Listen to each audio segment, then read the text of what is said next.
Would you like it? So it's been 11 hours of playing.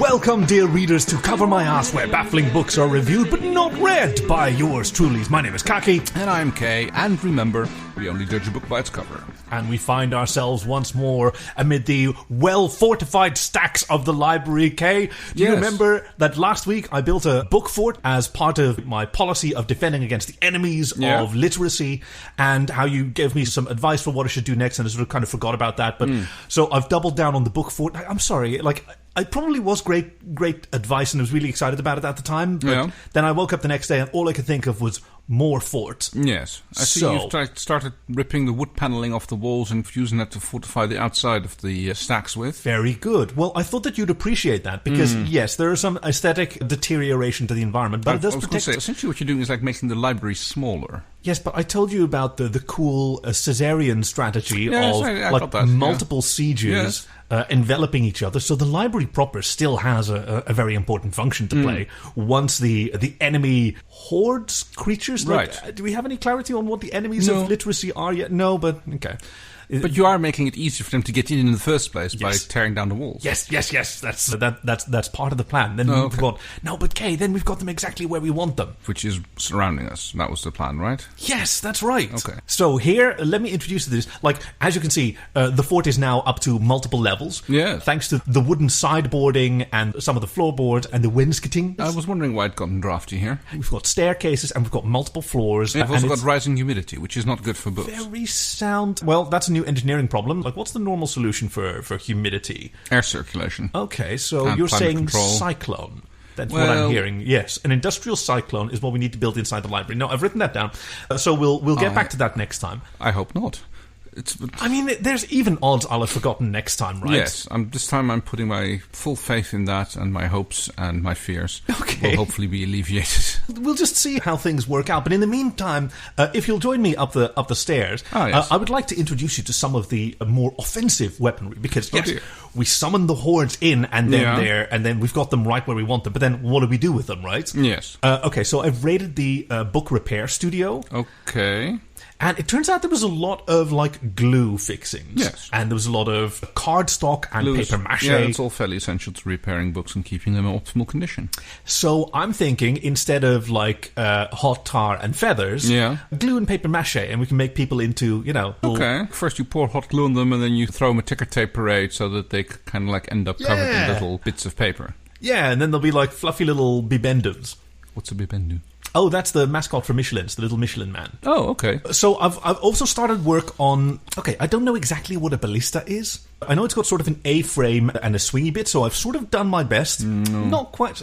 No, not quite there yet. I think you're thinking trebuchet. I thought that was a font. I mean, You've written ballista on the side, yes, but that... In trebuchet. Oh, yeah, in the font trebuchet. So, okay, that's yes, close. I'm afraid that a rose by any other name still isn't a ballista or something. Well, okay, so what's a ballista supposed to do? A ballista is like one of those super huge crossbow things, basically. I'm not even close to that. No, it's like... But what's a trebuchet, then? It's one of those swingy arm things with a big counterweight. Well, I'm closer to that. Yeah. Now, can I slide a bolt? So you've got a catapult which works with spring tension, and it throws things by that, and then a trebuchet has a counterweight, and a ballista is basically a huge crossbow. Okay, so what you're saying is fuse those three into one magnificent down-pointing super weapon.Got you. Down-pointing? Our enemies aren't going to come from above. Oh, I see what you mean. Like shoot it down from the walls. Yeah. Okay, I'm glad we have high ceilings. Me too. I had not anticipated there would be that much space above us. The library is useful that way. I've never seemed to run out of space. It's very curious how high up you can keep going. I thought I'd reached the limit when I was what we call a skywalker, when I made the network of ladders. Hey, there's a deep cut for the people who've been following us for a while. Yes. Along the roofs where I discovered the Velociraptors. Gosh, I do miss these. I think you originally devised the skyways as a means of escaping the Velociraptors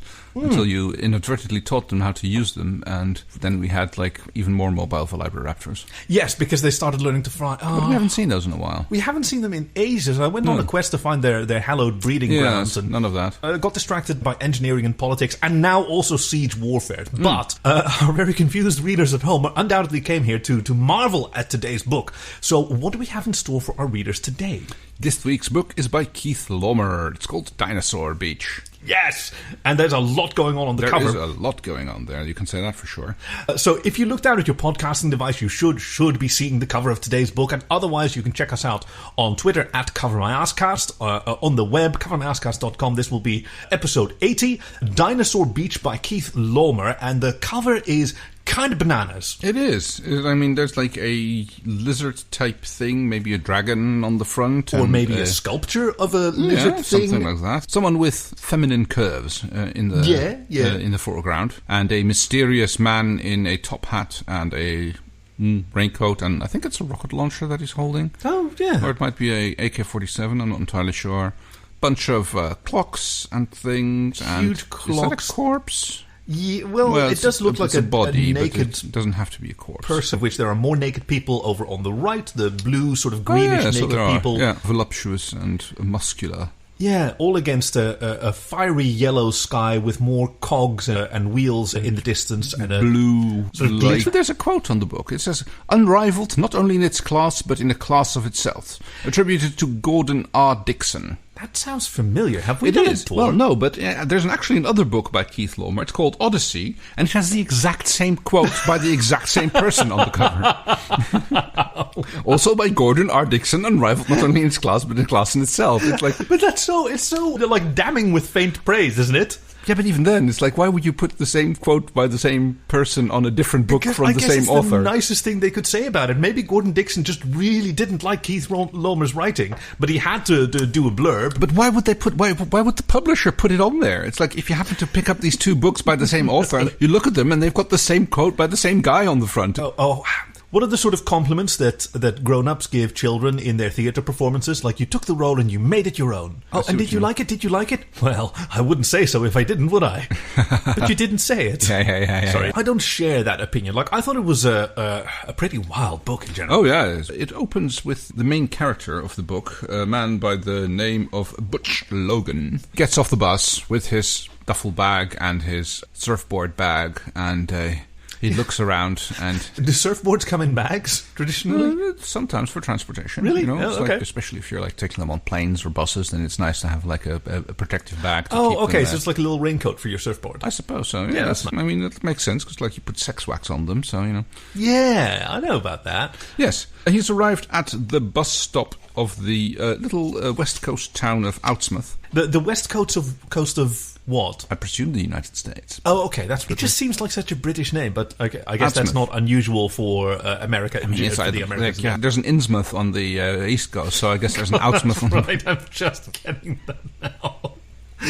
Yes, that's right. So having travelled, I think that's where he originally travelled from. It's one of those bus routes that goes coast to coast. It could well be, yes, to Outsmouth.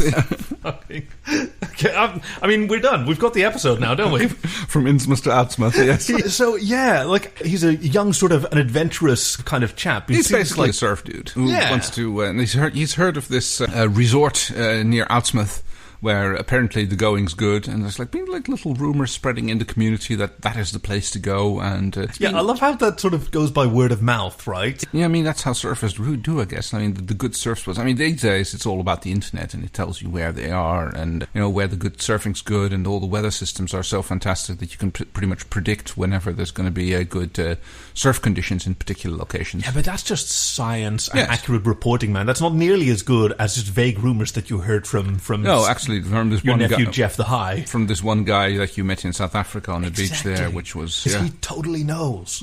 But you only have to go in the second week of March, because that's when the easterlies blow in on the northerlies. Yes, and when the humping turtles stabilise the waves. Oh, that'll be, yes. But not during mating season, because then you got these speed bumps in the waves. So he's very excited at the prospect. He saved up his money from whatever summer job he held down as a surfer, gets off the bus at Outsmouth. I just keep saying it, and it delights me. And he's ready for the next leg of his journey to... Outsmouth is the closest bus stop to the resort. And he makes his way over to the resort of Kahiko Kahakai. Now, what does that mean? I looked it up. It means ancient beach. Oh, okay. So I kind of like things that say what they are. Yeah, a bit weird. It must be a rename of a place, because it was, it's on the East Coast. It's not like it's on the Hawaiian Islands or anything, so it's a bit weird to have a Hawaiian name.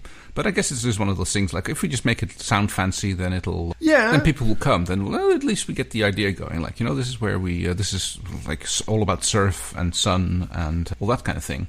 And a sort of Hawaiian themed. Delicious young bodies, all fit and bronze-skinned. That's what you think of when you think of Hawaii? No, that's what I think of when I think of surf resorts. Oh, yes, me too, absolutely. The locals of Kahiko Kahakai have sort of embraced the Hawaiian theme, and especially, just like you, the Hawaiian food. Like, the local businesses there are centered around this theme of sort of Hawaiian almost impersonation. Oh, yes. They've got like a little sort of strip along the beach of local businesses. Yeah, leading from Outsmouth to Kahiko Kahakai. Exactly, and as he walks down the sort of coastal road to Kahiko Kahakai, he passes businesses like Mina Your Manners.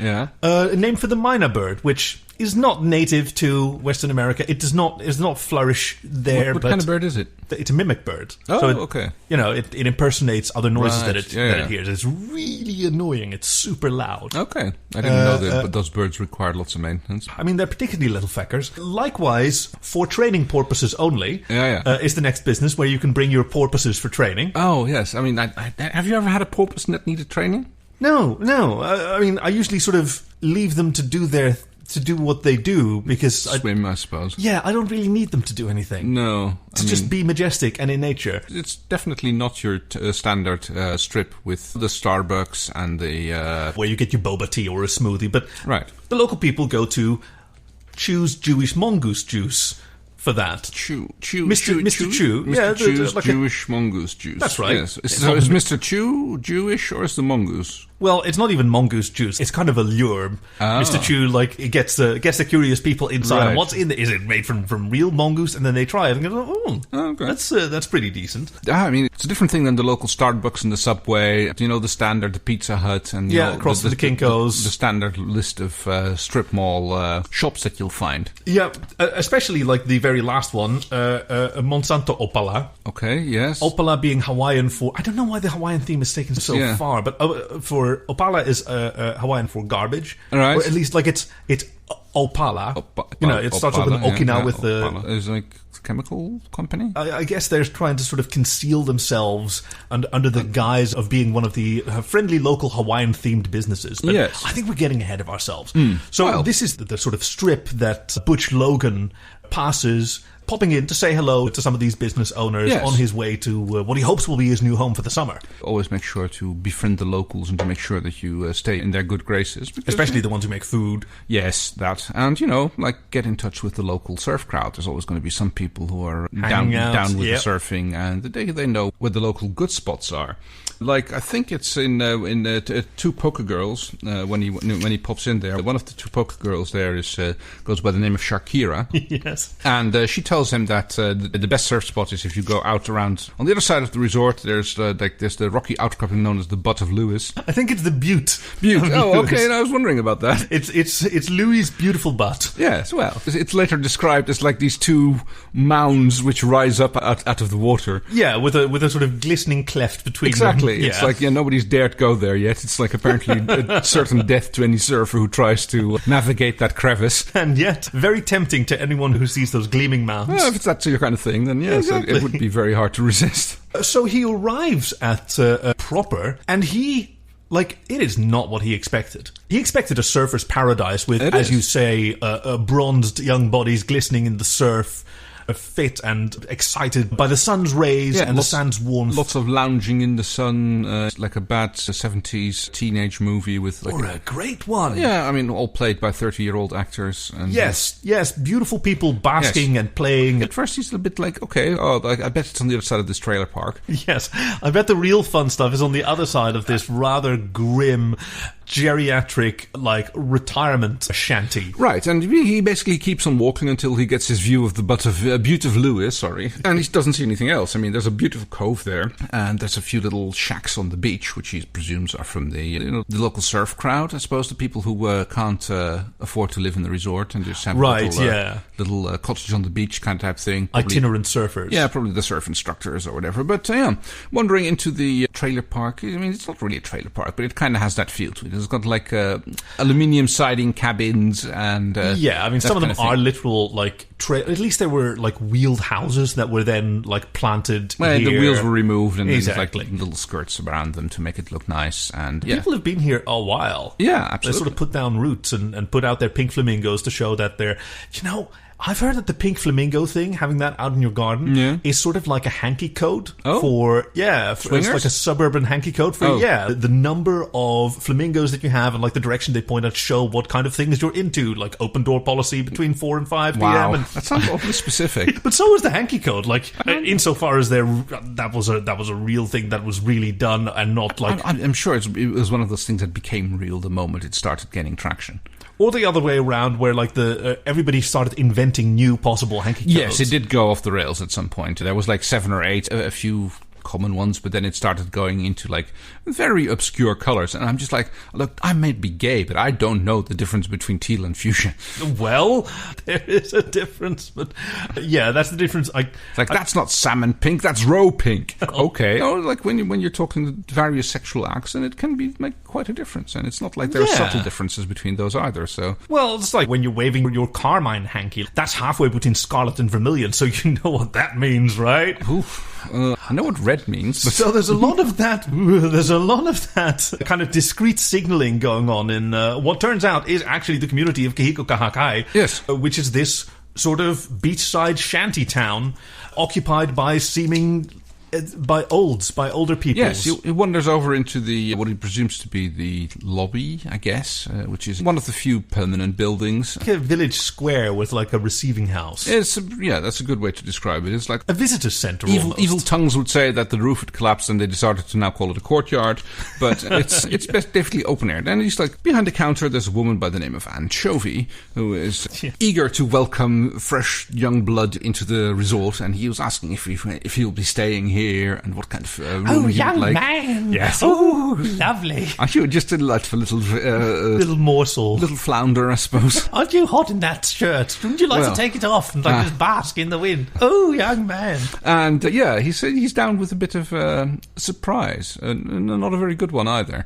Making his way into the community, he gets his room, there's running water, but it's coming down the wall, so that's not exactly what he had in mind. But it's still sort of easy living.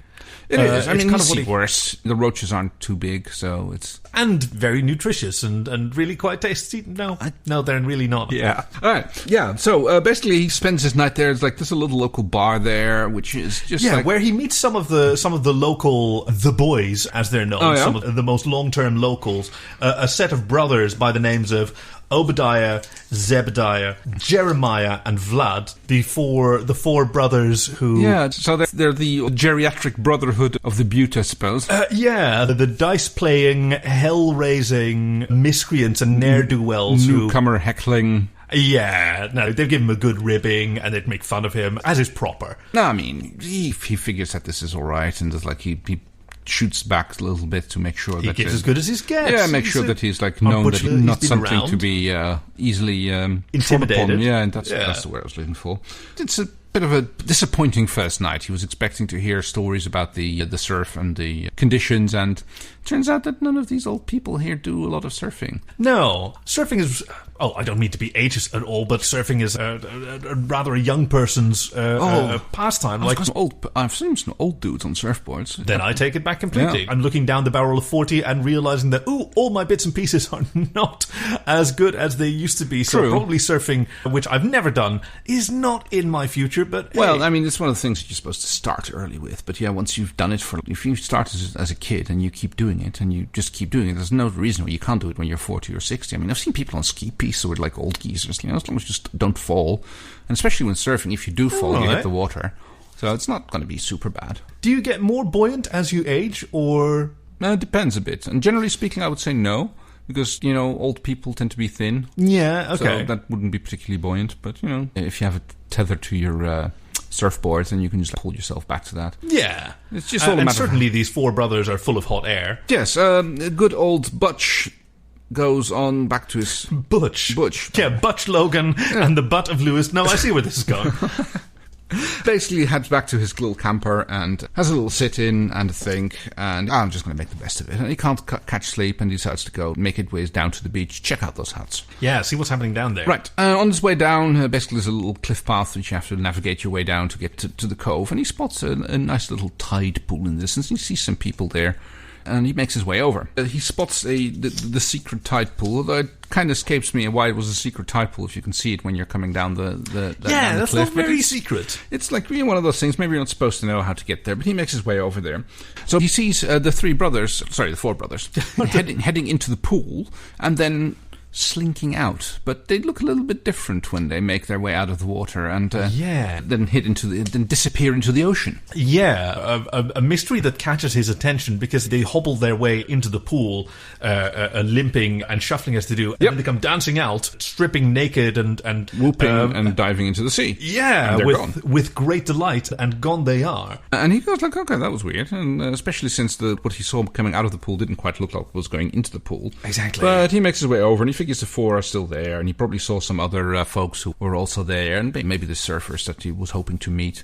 And he makes his way to the pool. It's empty. Sheds his clothes, dips his toe into the water. It's lovely, isn't it? And it is lovely, and he has a little sit there. And just the right blend of like warm and cool. Yeah, you get these little currents which are very nice, and there's like there's an occasional wave breaks over the edge of the tide pool. That's such a nice. I've actually never been in a tide pool. And it sounds so delightful. There's little crabs there, though, and other bits and fishies. Well, are they a problem? Do they stay out of your way, right? I mean, I guess if they're sea urchins, you have to be careful, but... Oh, yeah.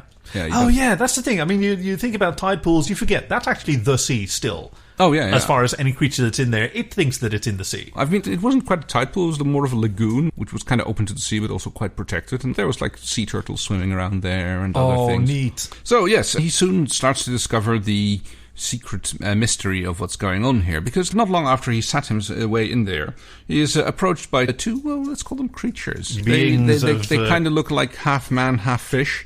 Going by the by the names of Salmon and Gilfunkel. Like Salmon and Gilfunkel, they are. I mean, they're fish people, right? They are, yeah. And they ask him what he's doing there, and they claim the authority of the queen of the fish people, the Lady Mermelade. Yes. Under whose aegis they're investigating why he's helped himself to this sacred, almost, tide pool. And he's like, oh, I'm sorry, I didn't know it was private. I thought it was part of the resort. And they go like, oh, you're with the resort? He goes, yes, I'm staying there. And they go like, oh, we didn't know you were a groupie. And then they seem to be a lot more friendly. And he's like really weird, because like we're talking full-on gills and bulging eyes and... like actual fish. Weird fish people type thing, yeah. Exactly, and after a little while on, you can see the foursome returning, and actually there's four more of them coming on, like slinking back in the pool, and when they are back in the pool, they turn back into Obadiah, Zebediah, Jeremiah, and Vlad. Yes, the four hellions. The septuagenarian hellions that we all know and love, who wave a quick hello and goodbye to the young'un, who are kind of surprised and delighted, I should say, that Butch has discovered this resource on his own. Over the next few days, he's introduced into the secrets of the community, so to speak. Basically, it turns out that there is the septuagenarians or the octogenarians, which are like wandering around here, are septuagenarians? No, that's right. They're the people with 7 genitals. That's right. Not the the septuagenarians, the people who are 70 years and older. You're lucky that you already named this episode. Otherwise, it would have been this. I think what they're called is worshippers of the deep ones. I mean, it sounds so sinister.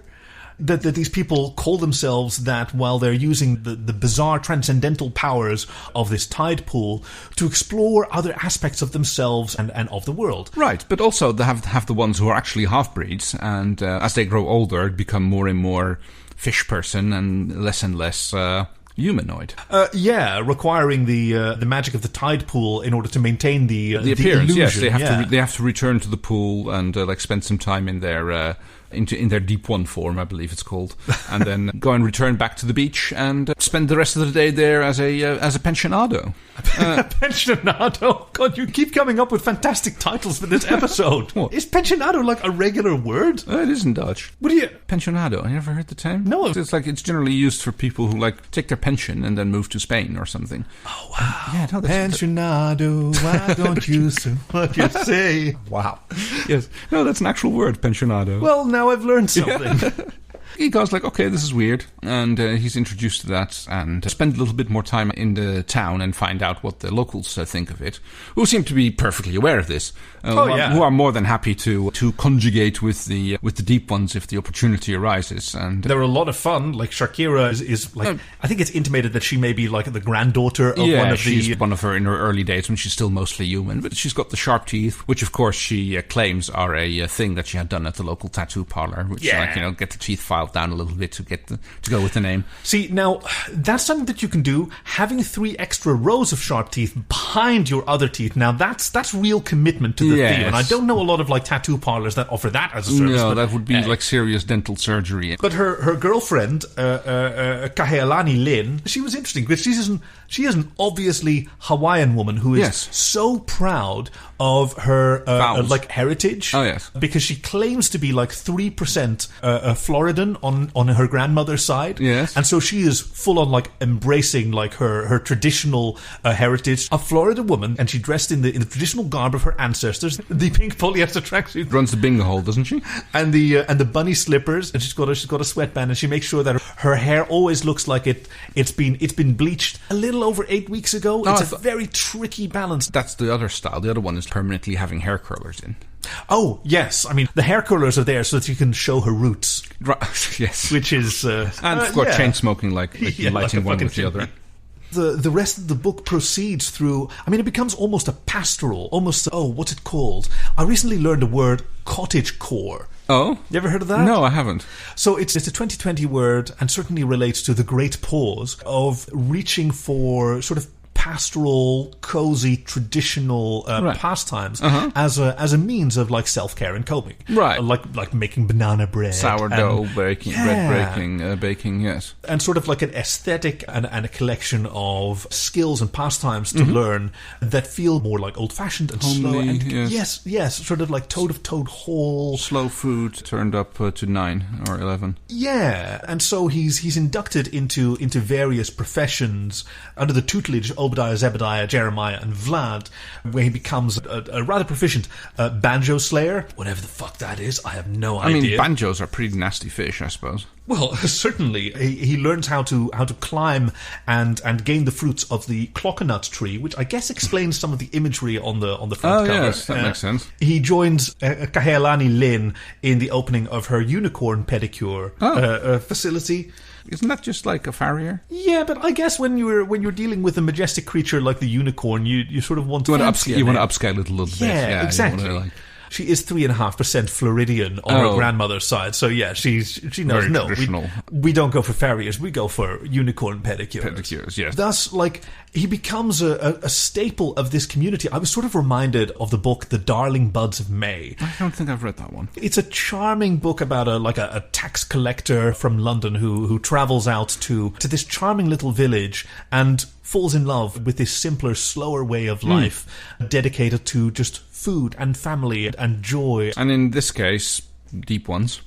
Yes, he does fall for Lady Mermelade herself. Named Mariah, so suggesting possibly a familiar relationship to Vlad and his brothers. Who knows? They're locally known as the Fisherman's Fiends. That's right. Yes. And once Butch Logan is inducted into the Fisherman's Fiends, they take him out to the Butte of Lewis to show him the final secret that the village has to. Yes, that's right. In order to discover and dine upon the pink starfish in the Butte of Lewis. He has to brave the shark teeth of the riffs on his surfboard. Yeah, that's right. And he has found his place on this path unwinding, at which point, unfortunately, like the many protests against Monsanto Opala have finally had their result, and this chemical factory is shut down. And may no longer contaminate the local waters. After which the tide pool kind of stops working. Yeah. And the old ones revert to their state of being mere humans, and everyone realizes that there was actually no transformative powers in that tide pool. It was just a dumping ground for loads and loads of LSD. Yeah. This whole town has been high this whole time. It's weird how that goes. It's like, and people just look at each other and go like, okay. So yeah, good book. Right? It was a journey of self-discovery, the search for the lost pink starfish, which was basically found deep inside the butte of Lewis. Yeah, when he dove into the butt of Lewis, he found the pink starfish and got... It was a confusing book, though. It was very much. Well, it's almost like a Spider Robinson book. Oh, well... Deep cut. That's more like Kraken, of course. So how are we going to review this one? Ooh, I would say it... What have we got? We've got Starfish. Starfish is 5. Yeah, we can review it out of Hang 10. Oh, I like that. Yeah. Yeah, so Howley out of Hang 10? I'll give it a 7 out of Hang 10. And speaking of reviews, if you look down at your podcast device in bewilderment, I'm sure, you may have an opportunity to leave some little pink starfish of your own, or maybe a review. We'd also like to hear from you on Cover My Ass Cast on twitter.com, which is kind of close to saying a normal Twitter handle on a podcast.